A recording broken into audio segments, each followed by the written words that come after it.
ماہ رمضان المبارک کی مبارکباد دینا۔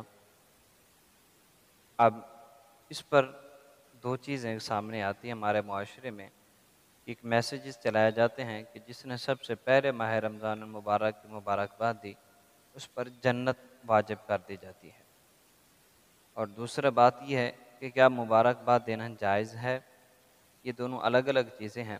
پہلی بات کہ اس سے جنت واجب ہو جائے، ایسا حضور علیہ الصلوۃ والسلام کا کوئی فرمان نہیں ہے۔ یہ موضوع حدیث ہے، من گھڑت ہے، لوگوں نے اپنی طرف سے گھڑ لی ہے، تو ایسی کوئی بات نہیں۔ ہاں، ماہ رمضان المبارک کی آمد کی مبارکباد دینا جائز ضرور ہے۔ حضور علیہ الصلوۃ والسلام نے ارشاد فرمایا قد جاءکم رمضان شہر مبارک، فرمایا کہ تمہارے پاس رمضان آیا جو مہینہ ہے بڑی ہی برکتوں والا۔ تو اس کی برکتوں کو سرکار نے پہلے بیان ضرور فرمایا۔ ماہ رمضان کی آمد سے پہلے ایک دن سرکار نے تفصیلاً خطبہ بھی ارشاد فرمایا۔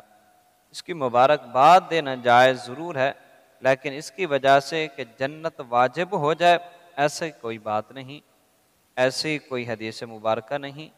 اس کے مبارکباد کی یا اس کے فضائل اور مناقب میں بے شمار ضرور حدیث مبارکہ ہیں۔